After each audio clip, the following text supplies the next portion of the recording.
We've heard a speaker in the previous panel ask whether it's being taken for granted by lawmakers. So today we're going to explore this balance between ensuring food security in Europe and whether it's actually threatened, whether it's at risk, whether it's actually just doing fine, or whether we need to find a better balance between opening up the continent, but between achieving stronger autonomy. Let's explore what food security means through trade, but also through fairness, through these kind of different themes of competitiveness.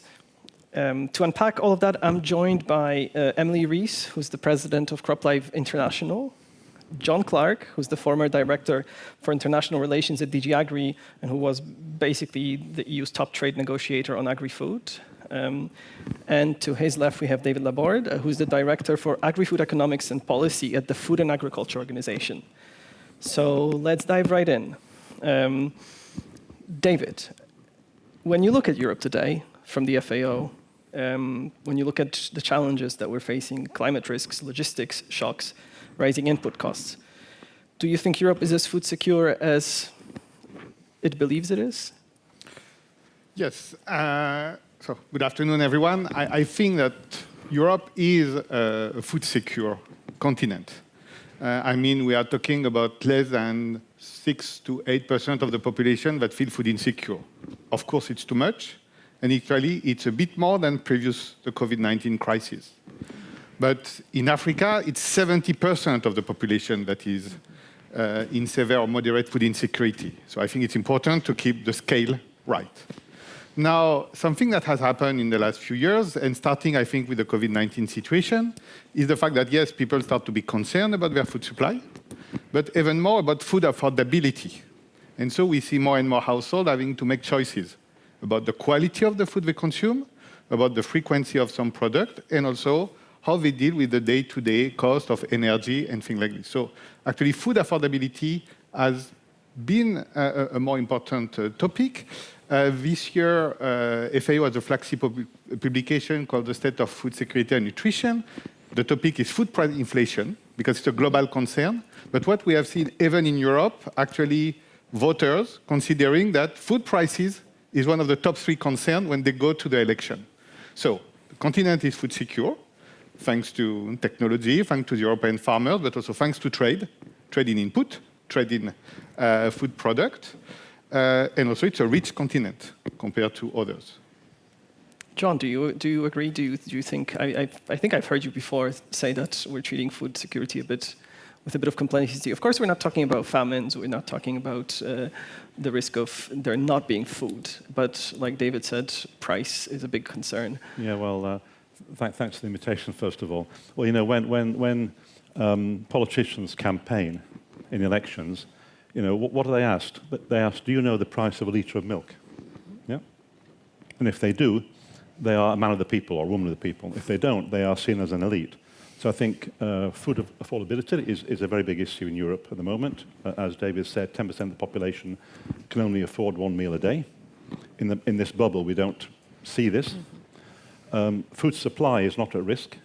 The CAP, for all of its manifold faults, has at least delivered what the treaties ask it to deliver, providing a supply of food for the European population. It's been quite successful in doing that. Will that continue? I think the Commission is far less complacent than it was pre-COVID about Europe's future food security situation. COVID put that to the test. The Russian invasion has put that to the test. And climate change and the very real risk of weaponization of the food supply globally through malevolent actors, I think all creates new challenges for Europe's food security as well as the rest of the world. Well, that's kind of what, David, you also mentioned trade. And this, we know that Europe is incredibly dependent on inputs, certain inputs like feed. Nitrogen was mentioned in a previous panel to make fertilizer. So there is also this continued narrative of boosting Europe's self-sufficiency. There's the talk of food sovereignty, autonomic kind of self-reliance. But Emily, turning to you, you work at CropLife International kind of you talk to a lot of international stakeholders, third countries. You go to the COP, you go to G20. From that perspective, how is Europe seen? Maybe just to start, and hello and good evening, everyone. It's a great pleasure to be with you. But again, I think on what David and John have just been saying, there are a couple of starting points when we look at food security. One, which is that there are issues around food affordability in Europe. Food prices, inflation is a question that is real. If we're talking about that 6 to 8% that you mentioned, that's still the population of Poland that is food insecure today within the European Union in terms of the proportionality. I think there's another important point here, and maybe I feel strongly about this, which it does disproportionately impact women, children, when we're talking about lower households and families. And so when we look at the world today, and as you mentioned, I have the opportunity to engage in international discussions around these topics. What we see is in this geopolitical volatility and the fragmentation that we're living today in, these shocks. We've been through COVID, but we've got climate shocks. We have conflicts. There are geopolitical shocks which are intervening now. And there is a temptation to retract, a temptation to feel that maybe food sovereignty offers a protection. I would like to offer a very distinct view to that, and I think it's one which most of the world is now looking to, and particularly in the G20 Food Security Task Force, is that food security really does rely on integration. It relies on diversification of trade. So the more trading partners you have, the quicker your agility to be able to face a shock that you might have in your supply chains, but also an ability to trade on rules and science-based standards, which is incredibly important to be able to gain that agility and that resilience. Now, when I mentioned I just come back from Johannesburg, where we've been discussing, I've had the opportunity to co-chair the Agriculture and Food Systems Task Force for the B20 and lead the trade track. And within those discussions, we really saw something emerge. One, which is food security is a topic that concerns everyone, global north and global south. And that with that, there are a couple of really key points that came out. One, which is a political will that is emerging, which it might be a bit new, also by the EU, to create the conditions to expand access. So we're talking about food sovereignty, just to reinforce that. Expand access and affordability. Those were the key points that made it into the leaders' declaration. And with that, it's also reaffirming the commitment of everyone, all of these G20 countries, to abide by international law, because that's actually what creates resilience in food security. But I want to allude kind of to what we're hearing in Europe. In a couple of weeks, there will be, Copa Cogeca, a European farm lobby, is planning to bring farmers from all across the continent to Brussels to protest the next EU budget, to protest the EU-Mercosur trade deal, to protest any other trade deal that they see as kind of disadvantaging them. John, turning to you, because you've been negotiating, you used to negotiate trade in agri-food for the European Commission, for the EU, for so many years. So you've heard this time and again, farmers in Europe saying they faced higher standards, meaning costlier requirements. They cannot use certain products. They have to abide by stricter rules. Where do we draw the line between opening up to and playing by the trade rules and opening up and potentially, as some also say, bringing in cheaper product because that could maybe relieve some of that pressure on prices, and the farmers, who are such a powerful constituency, but also such a kind of, as we've also heard, facing its challenges of its own? Well, I'll make a general point and then a more specific point. the general point is that I think it's generally believed, it's a universal truth, as Jane Austen would say, that open trade, I don't use the word free trade, because there's no such thing as free trade, folks. It doesn't exist, not even the WTO rules. Open trade is good for food security, because it allows products to go at the lowest cost, commodities, from surplus countries to import-dependent countries. And that's how the world trading system works. So, bottom line, open trade, underpinned by strong WTO international rules, is beneficial for food security. That's the general proposition I would make. And when I was in the Commission, we were always very clear that any agreement that we would negotiate must be conducive to European food security. And I get to the specific point now, which is the Mercosur and the concerns and complaints of European farmers. I think on one aspect, they have a very good point. They are rightly very concerned about what will be a massive reduction in the future CAP budget, along with some renationalization of EU-wide rural development policies. That is not good for the farming community. That's going to lead to more abandonment of land, fewer farmers, consolidation of farms, not necessarily good for the climate transition. So I'm very much with them there. And it's a pity to me, and I'm quite astonished that unlike critical raw materials, food has not been regarded as a strategic priority for the European Union, given the challenges this sector faces. Where I depart from the European farmers, and I've been on record thousands of times saying this, is that they should not blame imports for domestic structural problems. It's the easiest trick in the political playbook to blame either immigrants or imports for your own problems, yeah? And that's what we're seeing across Europe today, with political leaders who don't have the guts to explain to the agricultural community that it's not imports which are harming the sector, it's other things which have got nothing to do with trade, and trade is actually the lifeline. Mm-hmm. And in the Mercosur agreement, we were very, very careful not to liberalize our trade on sensitive products like poultry or sugar or beef, because we had our farmers' interests at stake. We liberalized for what we need, tropical products, coffee, cocoa, soya, maize, very much needed for our farmers, but not for the sensitive products, because we want to keep farmers on the land producing food for Europe. And then a coda to all of this, you mentioned differing standards between Europe and exporting countries to Europe. This is a very, very complicated area, the clause miroir concept. All I would say, we may have time to discuss it later, I don't know, is be careful what you wish for. Mm-hmm.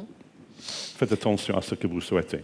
It's a very, very lethal tool that can bounce back in our face very, very quickly. Still, we hear it time and again. I think you've heard countries, the same countries probably repeating that phrase, and the fact that you use French to allude to that also probably suggests which country has been at the forefront of mirror clauses fight for decades now. Still, we see the Commission speaking a more farmer-friendly, I suppose I'll use that phrase, language in the vision for agriculture for the next 15 years, and we've had representatives from the European Commission today allude to looking at rebalancing the leveling the playing field, to a mention of agricultural standards in other countries, to a mention of pesticide residues. Emily, looking at you, when Europe talks about raising import requirements, when politicians talk about it, when farmers demand it and politicians seem to be going that way, lawmakers, policymakers, how do third countries interpret that outside of Europe? Well, first, I think when we look at mirror clauses or les clauses miroirs, we have to differentiate what we're talking about. Are we talking about something that's been negotiated with the trading partner? And there are some in the EU-Mercosur deal, right, which affect production, process and production methods in Mercosur. They often come in exchange for some market access. That's a negotiated deal. that is a win-win for everyone. And so when it comes to having other countries apply EU standards, it should be a negotiated agreement. My feeling is that when we look at unilateral trade measures, which is what we're talking about here, and that they're not negotiated with the trading partner, they're imposed, we are actually talking about a certain failure of diplomacy, the inability to negotiate a solution. It also weakens the Brussels effect. You know, the Brussels effect, which is this EU standard being a gold standard to which the world looks to reach. What happens is when you impose it unilaterally, the rest of the world will become defensive to that standard. And that's what we see in international instances. And particularly when it comes to pesticides, I think it's a broad term. We have to understand that we're talking about chemical, biological. We're talking about solutions that protect crops from damage caused by weeds, caused by insects, caused by fungi. And the type of pest pressures that you will have in tropical parts of the world are different from those that you will find in temperate parts of the world. And that sounds pretty basic, but it means that you're asking for other parts of the world to produce within standards which have been created for your own climatic and environmental conditions and crops. So the crops that we're talking about here, for instance, are, should EU standards, in this case, be applied to coffee, macadamia, cacao, sugarcane, bananas, tea, cranberries? Or are we only talking about a level playing field in which the clause miroir, or the mirror clause, only applies to the products which are in competition with yours? And that has to be really discussed. So when it comes to what other countries think about this, it's really simple. It is thousands of specific trade concerns now lodged in the World Trade Organization.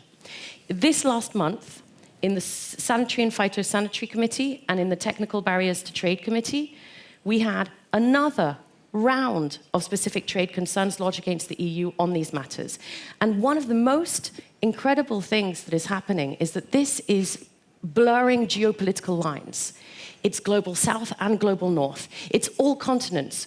We're talking about Japan, Kenya, Argentina. We're talking about Canada, South Africa, and Vietnam. We're talking about Guatemala, Ecuador, Peru. It really is becoming a unifying factor of the trading partners of the European Union. And you will notice that in my list there, many of which have free trade agreements, have negotiated preferential trading terms with the European Union. Mm-hmm. So what is happening there? I'd ask you. David, I want to turn to you on that from the FAO perspective. Give us, what's your reaction to what's happening? So the first thing, it has been raised, I think, you know, we have never seen free trade in agriculture or in many sectors. Maybe the thing closer from free trade is a common market in Europe. And I think most European countries are happy to have it. So that's an important thing. Now, I think when we have open trade, believing in institutions, in science, in the rule of law is essential because it's avoid the law of the jungle. And I think, you know, what Europe can also afford today sometime in pushing unilateral measures, in 10 years, things will be different. In 20 years, things will be different. So, you know, when in 20 years, Africa will be a market of 2 billion people, mm-hmm. and Europe a market of 450 million people. If Africa starts to apply the same kind of unilateral measures, what it will mean for European exporters. We see also today in some negotiation with China. So thinking that we want, you know, a rule-based systems where we have evidence to take decision and where farmers, investors can actually operate, it's important. Now, what I want to add also is, and you were raising this point, you know, we have this threat, and so what sometimes people do is to decide to be more inward focused. Now, Fortress Europe has been tried, has not always been a big success for different reasons. And even if with Fortress Europe, you can think, oh, we can stop migration, we can stop actually imports of bad products, or at least of products that are healthy, but don't produce in a way that we think it should be produced. That's an interesting concept. Fortress Europe is not going to stop climate change, okay? So European food supply is already under pressure, is going to be even more stochastic, and the only way to deal with climate change is a global and multilateral solution. First, to make sure that trade will flow when you have a flood, you have a drought. I mean, even some European member states sometimes are really, oh, we don't like to depend so much of other European countries. And when they have a drought at home, oh, in this case, we are very happy to import your maize, your thing, because we need to feed our cattle. And you know, trade is like this supermarket that you have at the corner of the street. You need to have it open every day, not just when at midnight you say, oh, I am hungry. And so that's why having this institution, this infrastructure is important. But also to fight globally climate change. And yes, agriculture is a contributor to climate change. You need to bring all the countries on board. If you want to reduce methane emissions in livestock, just reducing it in Europe is not going to solve the situation. Okay? The emission of livestock in a country like Ethiopia are already above the livestock emission of France or Germany. So you really need to create this coalition of countries, sharing some value, sharing technology, sharing solution to make sure that we still have an agriculture in Europe and beyond in 25 years. Oh, and if you allow me a last point is, I think, because we were talking about the farmers, and yes, the farmers are under a lot of pressure in Europe and beyond Europe. It's not a business when you make a lot of money. We have seen in the previous panel that you have also mental health issue. How many farmers will be in Europe or in many countries in 25 years? It's not clear. Population are aging. Labor is becoming scarcer and scarcer. And when you are a young farmer, getting the finance to start your business with the price of land is complicated. So they are very legitimate concern. Now, what are the reasons of some of the problems they face? It's not always coming from outside. Unfortunately, they pay a lot on the price of inconsistency of what the European society sometimes is asking them. So, low food price because we want to make it affordable. But we don't want some technology. Accessoirily, we don't want migration to not have the labor we need to work in the field. But we don't want too much trade because we are not sure what the others are doing. And at the same time, yes, we would like to fight climate change. And finally, now we see we don't want to pay for it with the taxpayer money. That doesn't add up. And so we want consistent policy to make sure that people have solutions. All three of you have alluded to kind of playing by the rules, to having this kind of international trade order, international cooperation on addressing climate change and the challenges that go beyond just one country's ability to address it. But this year, Trump basically tore up the global trade rulebook. We're in a situation where it seems like at least that big country is defining its own rules, bullying others into submission. Isn't it also an opportune moment for politicians in Poland, in Europe, to say, we're gonna start imposing trade import barriers because that works for elections, that works for scoring some political points. But I mean, we also have the European Commission speaking more and more of a language that we need to protect farmers, and maybe yes, like you say, they're under a lot of pressure. So how do we square the circle? How do we move in this new uncertain world? John, turning to you, because. Well, I've been a great defender of the multilateral system for 40 years, and I still am. And I dearly hope that the European Union will not go down the same road as the United States in tearing up the international rule book, which has guaranteed our prosperity for the last 70 years. I see some very big risks that the EU will do that. The kind of rhetoric and narrative that's coming out of the Berlin Wall doesn't give me very much comfort, but I hope nonetheless that, given that the USA represents only 12% of world trade and shrinking as China's trade increases, I hope that the EU will resist the temptation to go populist and to go protectionist, and will understand that the EU's long-term interest, and it's what the single market is built on, is respect for transparent, evidence-based international trade rules. And I think we will see some tests of this very soon in the area of mirror clauses in particular, where the document that was published last week, the Omnibus regulation on food and feed, has some extremely ambiguous language about this. It's impossible to know what the Commission's thinking is. Yeah? But I hope that they will realize that to go down the road of banning a product just because you don't like the way it's produced, when the product is perfectly safe, is fundamentally illegal. Mm-hmm. And whatever shred of credibility the EU still has in WTO will be torn to bits if it goes down that road. Is that the sense you're getting from third countries? My feeling is that there's a real rallying around multilateralism in fact. So participating in the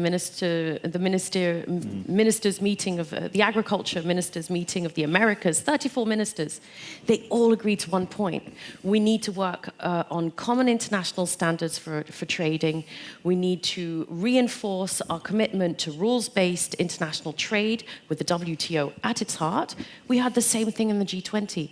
So what we're hearing is the rest of the world saying, actually, this is what we need to do. We need to protect what we have. Now, I think to John's point, it's a slippery slope because you can't have it both ways. You can't have multilateral when you want it. You either abide by the rule book or you don't. David, what's the FAO's role in the shifting world? So, first, the FAO is part of the UN, so it means that the embodiment of what the mutual system is about. And we have 194 members, including the European Union is one of the members of the organization. I would say, I think we play two important roles. So first, we are a norm-setting organization, and we have the pleasure to host the Codex Alimentarius, that is developed in collaboration with the World Health Organization. So it's a basic set of criteria in order to make sure the product is safe and that all countries in the world can recognize it. Some countries actually that have weak norm-setting organizations are going to adopt it, so they have this blueprint, and the other have to recognize that this is a state of science. And as we say, it's about rules. The rules is not what you like. It's what you accept to live in a society and on one planet. So you don't start to pick and choose your rules. And that should be applied to everyone. The other aspect is really we are a place where we share ID. We don't negotiate at the FAO, but we try to get policy cohesion, policy coherence. 2 years ago, in order to tackle some of the challenges we face, we introduced the global roadmap to achieve food security and nutrition in the context of climate action, because it requires both internal consistency, but also to make sure that we have this external consistency. We don't want one country that tries to do the good things to undermine the others. And sometimes in Europe, we have seen it happening. I mean that the fact that Europe wants to fight deforestation is a good thing. I mean, we will not solve the climate crisis if we continue to have rampaging deforestation around the world. Now, is the EUDR the right solution? If you go around the world, actually many countries have not appreciated at all. It can actually exclude smallholders that instead of increasing their income through trade, getting better technology, are going to be out of the market and will continue to deforest. Okay? And so at the end, we may see a good intention translating in very pervasive incentive on the ground. And that's what we try to avoid. If I may jump in on climate, one of the takeaways for me from Belay and COP30 and the UNFCCC negotiations that we've just come out from a couple of weeks ago is that the EU's unilateral measures were amply discussed and nearly ended up derailing part of the negotiations. In fact, there was a demand for a dedicated dialogue on trade and climate to be able to address these measures or discussion of measures of how these mirror clauses would impact global value chains. So it has implications. It has implications beyond the EU and the EU's ability then to show leadership in these multilateral environmental instances, including the ones that David is mentioning. John, could I add something on there? I mean, in my years of negotiating trade agreements for the European Union, well before France made this sexy, we were dealing with mirror clauses. And I was begging the Japanese not to impose mirror clauses on European wine, because they don't allow in Japan the production methods that we do in Europe, like or the use of sulfites or using animal bone, ground animal bones for filtering the wine. You realize that's how you make wine? I beg them to not to impose their mirror clauses. Yeah? Similarly, would we want to impose a mirror clause on the imports of soya and maize from the rest of the world? 98% of the animal feed, maize and soya, coming into Europe for our livestock is GMO. Are we going to say to the rest of the world, we'll only import non-GMO feed? A mirror clause? If that, we can close our livestock industry tomorrow. Yeah? So as I said, be careful what you wish for. Was that your question?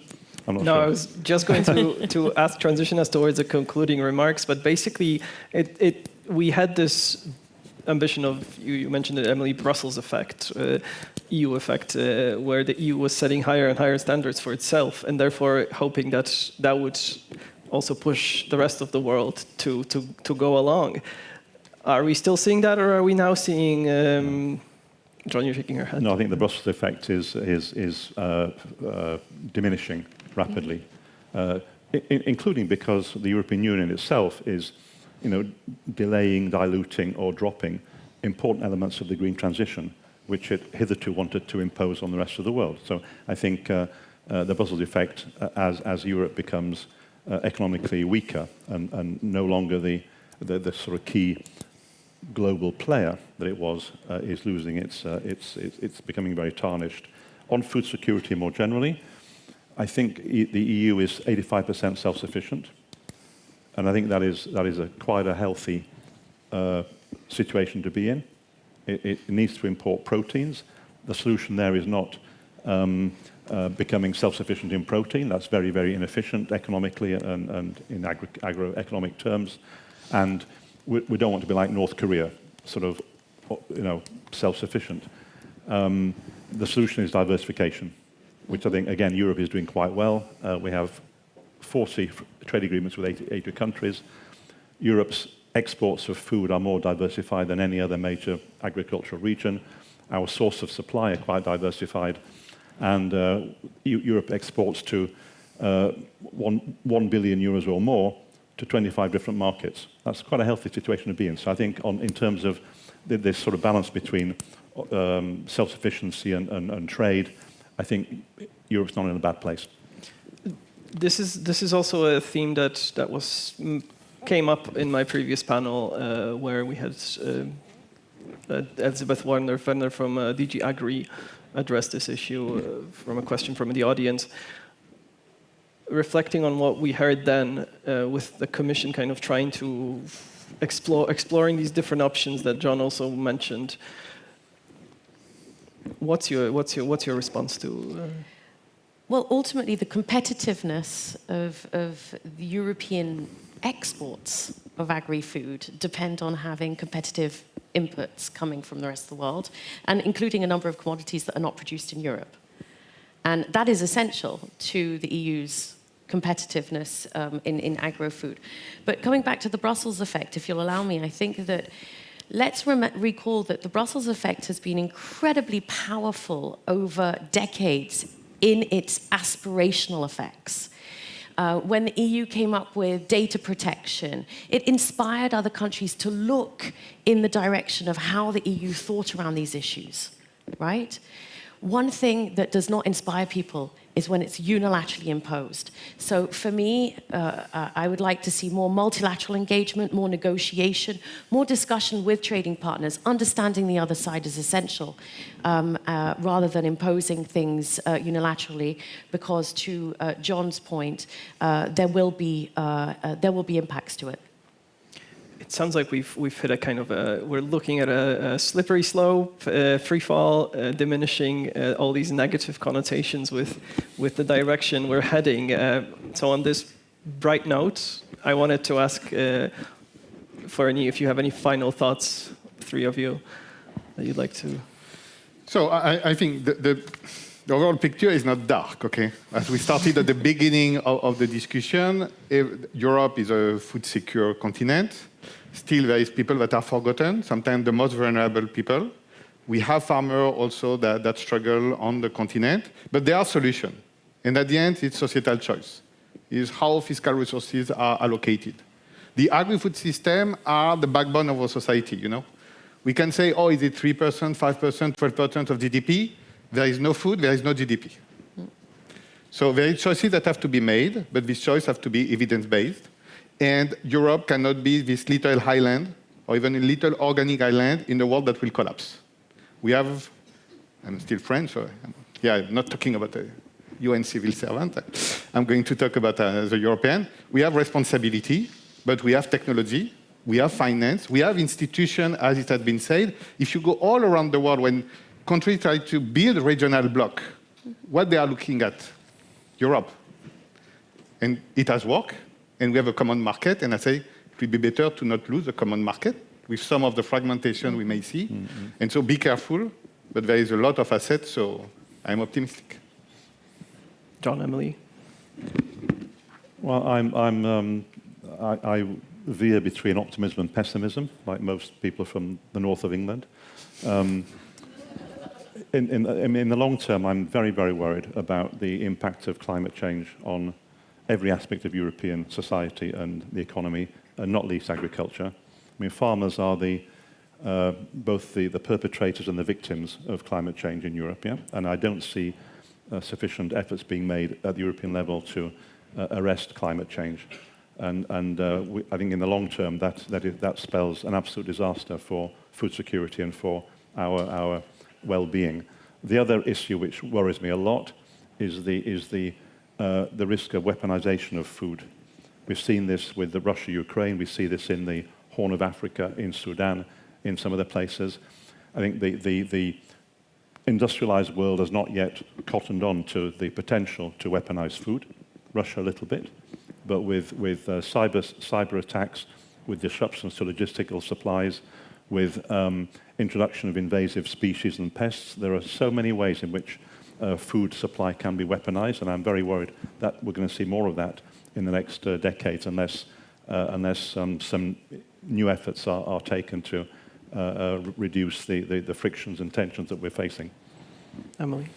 Maybe just to land one final point, which is that there is no one size fits all when it comes to agriculture. Every country has its crops, its ecosystems, its own pest pressures, its own vulnerabilities to climate shocks, climate adaptation requirements, which are going to be becoming a reality, which are still already a reality to farmers around the world, but are going to become an uncomfortable reality now, I think, in years to come. And it is in that spirit that we really need to keep the rules-based trade system alive and multilateralism at its heart. And on that note, we're going to end this panel. Please stay seated. Our editor, Sarah, will give some closing remarks in a second, so don't leave your seats, except for our panelists. Thank you so much. Thank you to all three of them.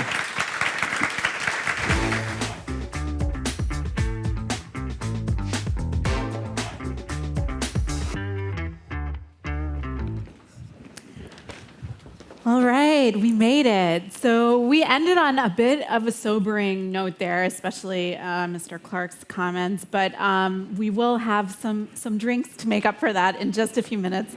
So just bear with me a little longer here. I mean, that panel really captured the tension that we're seeing in Europe right now as Brussels tries to hold on to some traditional values and points of pride, whether it's strong food safety standards or rules-based trade order.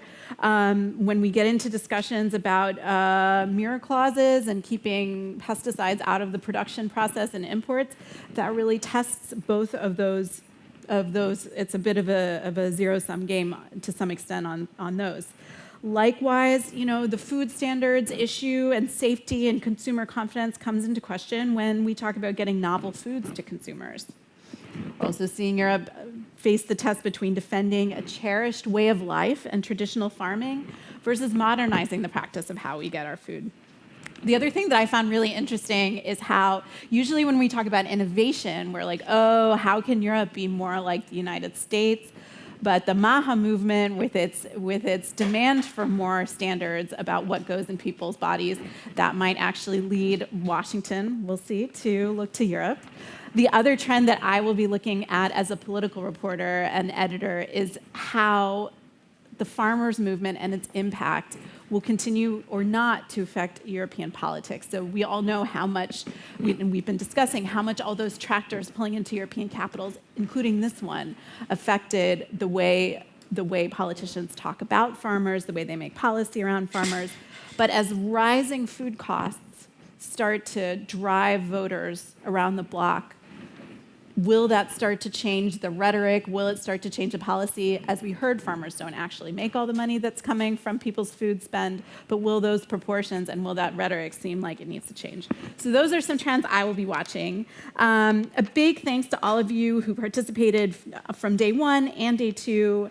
Thanks for being here in person. Thanks to those of you watching online.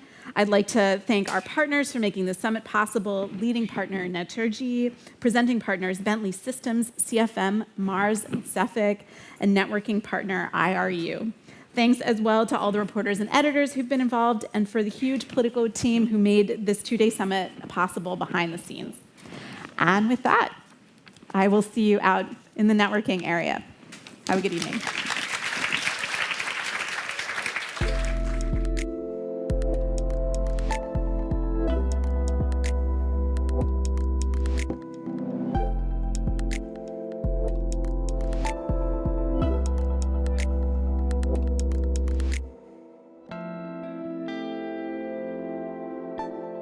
Bye.